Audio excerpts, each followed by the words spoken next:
अब जैसे ही मंथन आरंभ हुआ तो कामधेनु गाय निकला। कामधेनु गाय निकला तो किसने लिया? बोलो ना, किसने लिया? बोलिए जोर से हाथ उठा के। देवताओं ने।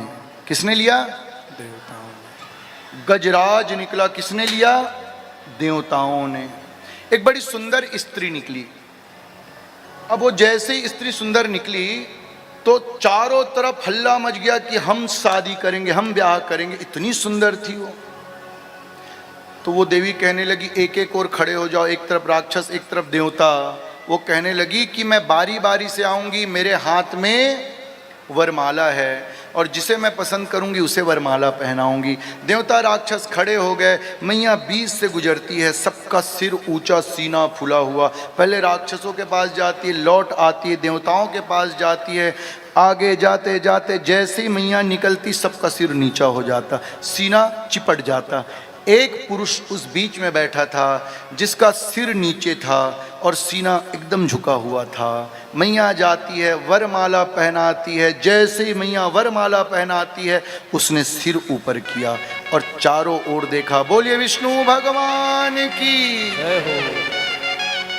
और जैसे ही मैया ने पहनाया वो लक्ष्मी है। मानो मेरे परमात्मा इशारा करते हैं कि तब तक जब तक आपके जीवन में धन ना हो, दौलत ना हो, तो इधर उधर ताक झांक ना करे। भैया अपने आप को छोटा मत समझे और मांगे मत किसी से। मांगना है तो मेरे परमात्मा से मांगे, किसी पड़ोसी से ना मांगे। और याद रखना, यदि धन आ जाए तो भैया कंबल ओढ़ के घी मत पीजिए। यदि धन आ गया तो सिर उठाइए। देखिए कहीं पड़ोसी की बिटिया पढ़ाई इस कारण तो नहीं कर पा रही कि पैसा नहीं। देखिए किसी बुजुर्ग के इलाज में पैसा तो नहीं लग रहा, किसी बहन की शादी तो नहीं रुक रही है। खूब समाज सेवा करे, खूब धन अर्जन करे और खूब अर्चन करके अर्जन भी करे। भैया कमाए बांटे कमाए। एक बात याद रखे, जो बांटेगा वही बटोरेगा, जो बांटेगा वही बटोरेगा और जो खिलाएगा वही खिलाएगा। याद रखिएगा, बांटो, खूब बांटो। दान करने से धन कभी नहीं घटता। आज तक हमने नहीं सुना कि दानी भिखारी बन गया। हर दानी खूब ऊंचा बन जाता है। खूब बांटो, खूब बांटो। आज मैया लक्ष्मी को पाकर मेरे प्रभु सब ओर देखते हैं। उस मंथन से शराब निकला, वारुणी। क्या निकला? अब देखिए बड़ी सुंदर बात है। जैसे ही शराब निकला तो किसने लिया शराब? बोलिए ना जोर से। हम कुछ नहीं बोलेंगे व्यास गद्दी में बैठकर। आपने तो सुनी है कथा। अब जो आपने सुनी हम बताएं क्यों? भैया 14 रत्नों में एक रत्न निकला वारुणी। उसको भी रत्न कहा जाता है, रत्न ही है। तो किसने लिया? बोलिए ना, अरे जोर से बोलिए। राक्षसों ने लिया। चिल्ला के बोलिए, राक्षसों ने। तो शराब पिया किसने? शराब पिया किसने? मुंह बंद क्यों हुआ? जोर से चिल्लाइए, यहां से गूंज उठ जाए। कैमरामैन सबको दिखाइए। आज हम कुछ नहीं बोलेंगे, ये बोलेंगे। देखिए समुद्र मंथन में शराब निकला और पिया किसने? तो जो शराब पीता है क्या होता है? जोर से बोलो। जोर से बोलो। जो शराब पीता है क्या होता है? पूरा कैमरे के सामने बोलो, सब आप गवाह हैं, हम कुछ नहीं बोलते। समुद्र मंथन में जो शराब निकला उसको किसने लिया? जोर से चिल्ला के सब हाथ उठा के बोलिए। तो शराब पीता है कौन होता है?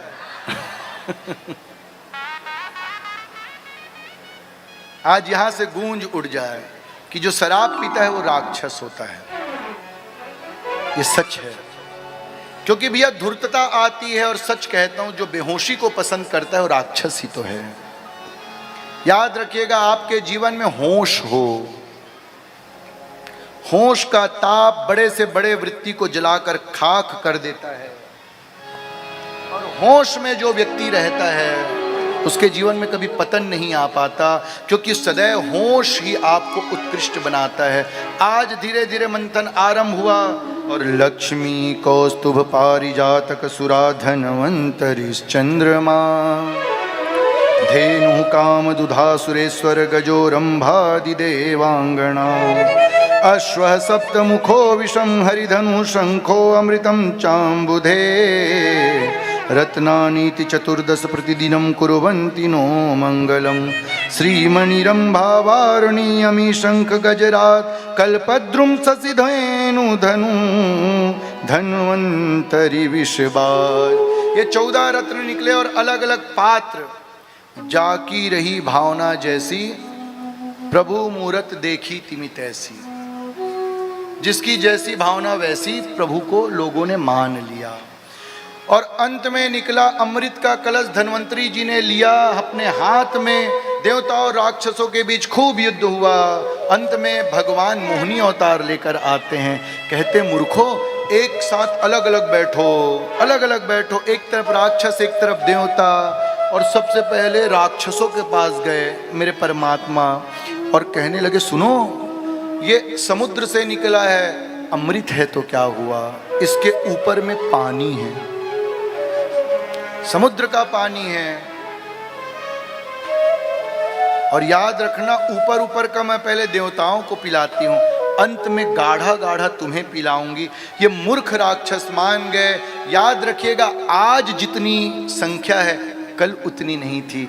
क्योंकि कभी कभी ऐसे ही हम हो जाते हैं कि भागवत के प्रथम द्वितीय तृतीय दिवस में तो खारा खारा है, खारा खारा, पनियर पनियर, और उस पनियर के चक्कर में हम गाढ़ा भी नहीं पा पाते। ये राक्षस कहने लगे ठीक है देवी जाके पानी पानी देवताओं को पिलाओ। और पानी पानी के चक्कर में सारा अमृत देवता पी गए।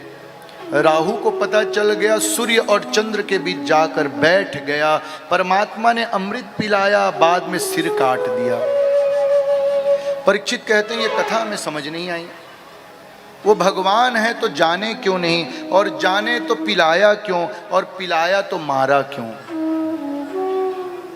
तो परमात्मा कहते हैं भैया अमृत बंटता है तो सबको पिलाया जाता है। कोई स्वार्थ लेकर भी आएगा तो पिलाया जाएगा। याद रखना मैं किसी को नहीं मारता। यदि मुंह में तंबाकू होगा तो आपको ही अमृत कड़वा लगेगा।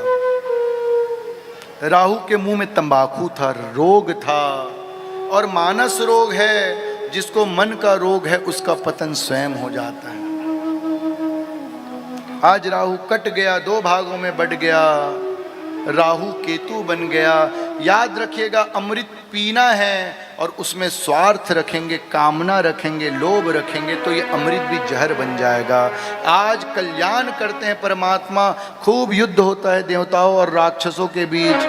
अंत में राक्षसों को मार दिया जाता है, राजा बलि का भी वध कर दिया जाता है। लेकिन बलि ने गुरु की शरण ली। जिसने गुरु की शरण ली उसका कोई बाल बाका नहीं कर सकता। आज शुक्राचार्य का शरण लिया। बोलिए सद्गुरुदेव महाराज की, सद्गुरुदेव की शरण ली। इसलिए गुरु बनाएं और गुरु के सन्निधि में रहें। जो गुरु के सन्निधि में रहता है सदैव उसका जय जयकार होता है। आज राजा बलि खूब सेवा शुश्रूषा करने लगे, इतने ताकतवर हो गए, ऐश्वर्य फैल गया। तो देवताओं ने कहा प्रभु मारो। प्रभु कहने लगे भैया जो गुरु की सन्निधि करते हैं उसे मारते नहीं, मांगते हैं। उनको हम भी नहीं मार सकते। आज राजा बलि खूब ताकतवर हो गया। परमात्मा कहते मांगना पड़ेगा, और मांगने के लिए हमें छोटा रूप बनाना पड़ेगा। मांगन से मरना भला, मत कोई मांगो भीख। याद रखिएगा मांगने वाला हमेशा छोटा होता है। और परमात्मा मानो इशारा करते हैं कि मैं भगवान हूँ फिर भी मांगने जाता हूँ तो छोटा बनकर जाता हूँ। बोलिए वामन भगवान की। आइए वामन देव तैयार हो गए हो तो हम सबके मध्य लाया जाए। आज वामन देव माँ अदिति पयोव्रत रखती है और अदिति के कोख से वामन देव का अवतरण होता है। चौं ओर आकाश से देवता पुष्प वर्षा करते हैं, दुमदुमी बजाते हैं। जय हो जय हो।